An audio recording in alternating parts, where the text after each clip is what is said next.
Well, welcome again to everyone for our Wednesday live LinkedIn and YouTube. I have got my very special guests, as I do every week. I've got Bram LeGroux. Bram is a sales entrepreneur, but also a Belgian-born psychologist, and as Arthur likes to call him, the muscles from Brussels. So welcome, Bram. Muscles from Brussels, yes. Great to have you back. Thanks, Charlie. And I've also got Arthur Kalos, and Arthur Kalos is a financial services entrepreneur, runs a dealer group, is also a very successful financial planner as well. And welcome to our weekly LinkedIn Live, guys. So I'm really happy to have you back on board.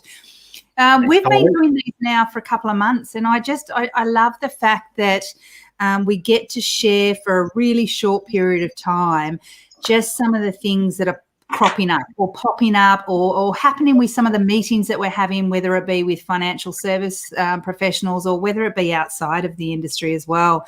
And today I'm really keen to talk a little bit about how to create buy-in. And I think that you really specialise in this area, Bram, around some of your sales mastery programs. So I'm going to start with you, and I'm going to throw it out there, and then Arthur and I can really come in and I'm going to throw you under the bus. No, I won't throw you under the bus. But Arthur and I want us to be able to consider this from a financial services perspective, because we know how important it is in financial services, whether or not you're an accountant, financial planner, or even a lender, to make sure that we create that buy-in. And I want to look at the ingredients as such as to how you do that. So, Bram, over to you. Thank you so much. Well, first of all, I just shared the book that Arthur alluded to, and I want to make sure that everybody who is viewing today, you will actually be able to download a free copy, and I'll put the links in just a moment in there, just so that you got an extra resource to reference and have a read through and see how it might help you in your business. But look, creating buy-in. It's interesting how we touch on this one today, because I just had a few client success interviews that we've done on another live stream. And I just asked them the questions like, where do you feel that you got really a lot of value from working with a coach, in this case, myself, in terms of working with your clients and better serve them? And there was this one young gentleman, he's a bright spark, he's super successful. And he just said, look, I used to be trained in a way that didn't make me feel good. So there was an internal conflict because he felt that he was kind of expected to pressure people into making a decision. And he said it always felt not good to me, even if clients said okay and they went ahead with it and they took on the solution. He said I always felt bad inside. And he said then you came along and we started working together, and he said the first fact that I actually could see that there was another method out there, another methodology that would first of all make me feel comfortable, and then I could actually see that my clients were more comfortable with me rolling this out. He said that was a game changer. Now this is interesting because this guy at the time when I found him, he was let's say pretty good in his industry. He was actually in the top 10%. But since then, this is now 4 years that we've been on the journey together. And he said, look, I've come now out and my income has increased 50 to 70% over the last 4 years. Just by changing my style, I feel better. My clients feel better. And it's all about me learning how to create buy-in, me treating people the way that they want to be treated, me, picking up clues that people give us verbally and non-verbally. And I think we sometimes get so much trained to believe that we need to do things one way. This is how you do your interview. This is how you go through your fact finding. This is how you go and present your SOA. This is how you do one way or the highway, my way or the highway, whether it flies or not. And I think in my book here, I really wanted to show people that the old school way of dealing with clients, engaging clients, and yes, making sales with clients is long time gone. It's an 80s concept of one way. And I really want to encourage people to really think about, like, how can you really earn the right of being a trusted advisor? Because it's not because you're an advisor It's not because of your business card saying that you're an advisor. It's not because you got a certificate that says you're an advisor, that you are indeed a trusted advisor in the mind of a client. It's something we earn. Just because we jumped on this, sorry? Just out of interest, I interrupt. Go on, mate. So I was going to ask you a question about your client. Sure. And, were they employed by a bank or a product manufacturing provider through, an AFSL? What was his or hers past employment without disclosing? It was a type of a cookie cutter approach. I can't say too much about it, but I can say that he's done phenomenally well since. Yeah, so by breaking free from that manufacturing view or delivery or operational view where it's all about efficiency and repetition, to broadening the mind to actually think about bespoke, custom, personalized financial advice, he or she doesn't now have to follow this volume and repetition model, which is a classic way of disengaging clients, but and also another way of creating a lot of waste, versus finding the right clients, being bespoke, being custom, and actually pricing your service appropriately to value your service. And that's a big shift. So you've been able to do that with that person? Yep. That's and so he's done phenomenally well. And I really like how now, even though he said sometimes he chooses a path that would not naturally feel the path that he would want, but now he's really putting himself in the shoes of the clients, and he can recognize very early what this client wants, what this client values, how this client is going to make a decision, and how much time frame this client is going to need. Now, you can ask those questions, or you can just read the cues and give him the treatment and see how to reply to it. So it's really using psychology in a different way. Yeah, with the psychology, do you think that by him or her, I think it's a he that you said, this gentleman, you also talked about how they saw themselves or felt about themselves and how that was influencing the outcome. Do you think that they felt disengaged with what and how they had to do it, and in doing so, it was actually being communicated to the prospect or the client, and therefore also impacting the success of that outcome? Because he's obviously unhappy with himself, right? Definitely. Look, he moved away from the approach as well as the company that he was with at the time. Yeah. And he's never going to go back.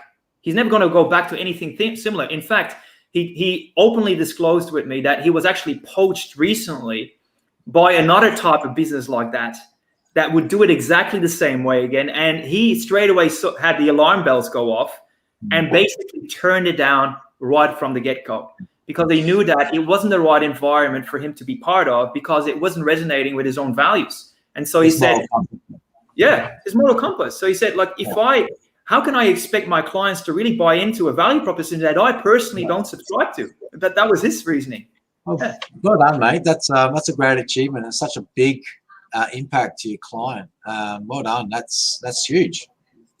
Thank you. Well, look, people can download the book for free. I make it available for all financial planners out there. And there's even another guide that I've added there that I believe that financial planners today will really value as well. It's all for free, easy to download. We're here as a resource to you. Yeah, thanks, Graham. It's an interesting comment, because I work with a lot of financial planners as well. And, when I ask a financial planner why they do what they do, it always comes back to, I want to help people. I actually want to help them. So whether or not that was because their parents didn't manage money right, or they had an upbringing where they always felt like they were chasing their tail and didn't have the money. But the whole goal is, how do I help clients? Okay. And I know so many financial planners that feel that if I say I'm a salesperson or a professional, then I'm not doing the right thing. And I mean, ASIC many years ago didn't even allow us to call it sales. It had to be called, something totally different, because we're not in a sales but we kind of are. But you got to do it for the right reason, don't you? And, you know, when I think about how to create buy-in, to me, we've got to create an emotional connection with the client. We've got to be able to connect with them through their values and your values, but we also got to be able to build that trust, okay? And so when you're training financial planners, Brahm, how are you getting them to build that trust? Or what ingredients do you feel that's needed in order for them to create that buy-in? What do you think they are? Look, a long-winded answer, short, is build the right foundations. I had an epiphany moment back in 2013 where I saw that the thing that we all have heard, that people work together with people that are like-minded. I saw that basically reflected in my client base back in 2013. I had gone through an assessment with Arthur and I. We just spoke earlier about this before we started going live. And I had done an assessment, DISC assessment for myself, which I already worked with my clients on as well. But I read the report this time very differently. And I thought, oh my God, the reason why these people are clients of mine is because they're so similar to me. And again, prior to coming on this live stream here, another client of mine shared with me that the challenge that he says is that people leave money on the table if they are not aware of their own ways of communicating, where they engage some people and they disengage other people just because of the way they communicate. Yeah. So your question there, the foundations to me is how we communicate. Don't keep treating people the way that you want to be treated, because put maths to it and science. Roughly 25% of the time it will work. If you're lucky, 50%, but that's actually being very generous here. For most financial planners on this call and perhaps later on, I would say that your strike rate will be anywhere between 12, where your communication style sticks, up till about, 46%, if I'm really right. Now, if people want to test me on it and kind of say, hey, I want to test this here, look at your conversions. How many people are you converting, right? And that very often is a good indication of where you're at. People are leaving money on the table because they failed to create the buy-in through the way they communicate and try to engage clients. And trying doesn't mean that you are engaging them.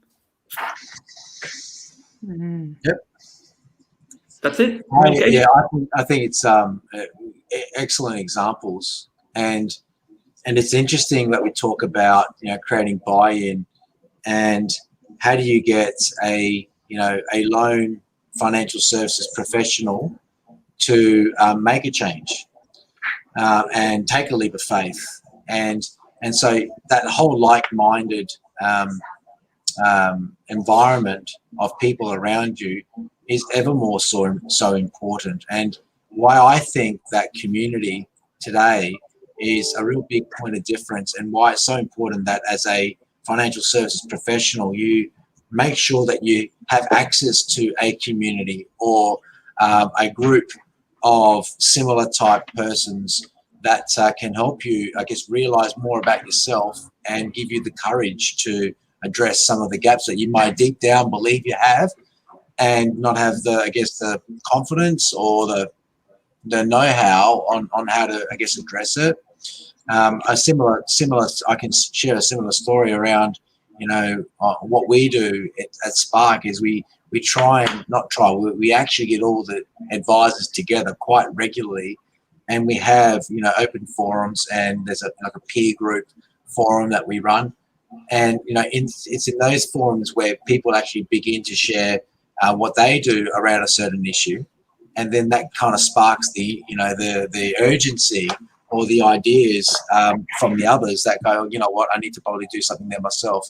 So I think it's really important to actually, as a financial service professional, make sure you've got access to such forums if they're not provided to you, and to create that buy-in, to create the change. Because it's stories like that out there, Brahm, that you've changed someone's whole operating mandate to shift from a streamlined, efficiency-focused model to a customized, personalized, bespoke model, and with a result where they've increased their revenue substantially over 4 years. It's a great success story. And this is the other thing as well. I think we're such an interesting point in our industry, in financial planning, where a lot of us as financial planners were taught by either a large employer that had a very operational and efficiency focused advice process, which kind of trimmed out all the thoughts around being more personal and asking the right questions and getting the conversions, willing to have waste because there's so much abundance. So you had all these thousands of customers entering many branches around the country, and I'm talking about the old bank aligned vertical models where you'd get, as an advisor, you'd effectively have to filter through 5 leads to get to the one ideal client that would lead to an outcome. So you had no option but to be really narrow and streamlined and focused and to get that one product outcome. And we were indoctrinated, many of us were indoctrinated into that model. And now, we're not in those models anymore, but, we've been taught that way. So we've got to find a mentor or find an employer. Sorry, Kai, I cut you off there, but we've got to, in many cases, undo a lot of that and actually have the confidence and the belief and not feel guilty about doing it for so long a certain way that wasn't leading to great client outcomes. So we've got to probably resolve some internal issues too, and like ourselves again, to actually go out there and actually be more personal and deliver more bespoke services and have the right mentors in place that can help you become that. It's actually quite interesting. I never thought of it that way, but there's a massive knowledge and skill gap that's now transitioned out of those huge employers where it always was about operational efficiency and abundance to, hey, you probably only get 1 or 2 client opportunities a month, and you've got to make the most of it. And to do that, you've got to demonstrate extreme value to maximize your revenue per client. Otherwise, you're just not going to be viable. It's a massive shift. Completely flipped. Yeah. What about you, Carly? What are your thoughts? Yeah, look, I want to talk about probably the 2 points that really are showing up for me right now and why it's so important that financial advisors do communicate the right way. Is the first and most important point is we were never really taught how to communicate. We observed it. We watched our parents communicate. We watched our friends communicate, and we assumed that was the way we should communicate. Okay, so it was a very learned way in which we've done that. So that's the first and most important thing, is that communication has evolved and it's different, and we need to adapt it to the clients that we've got in front of us, the peers and the people around us. So that's the first point. The second point is financial planners, when they go through all their training, they're very good technically. Okay, so they're very much taught how to develop strategies, the ethics, and all of the studies that go around that. Okay, but there's not one core component in any of that talks about the ability to be a great communicator, the soft skills. Okay, that communication skills. So there's that second part, and then I want to leave on the end note around community. Okay, and you alluded to this, Arthur. There's a great saying, I forget off the top of my head who it is, okay, but if you want to go if you want to go slow, go alone. If you want to go fast, okay, go with a group of people. Okay, so what community are you using in order to be able to do that? So how are you using that community? As always, thank you, guys. I love talking to you on a Wednesday. It's such a great insight. And I think if any of the financial planners or financial service professionals can really take out some of the information and start to apply that in their own roles with their own customers, it would be absolutely a different world. I also want to remind everyone that in the comment section, there is the downloadable book of Brahms. It is a great book. Okay, it's free. It is worth a read. So please go in and get it. And if any would like to connect with us via LinkedIn, please do. We love connecting with the broader community. And thank you guys again. Thank you, Carly. Thanks, Bram. Good to see you. Thanks, Carly. Thanks, Arthur. Great. Thanks for joining us, Yeah. everyone. Bye. Bye.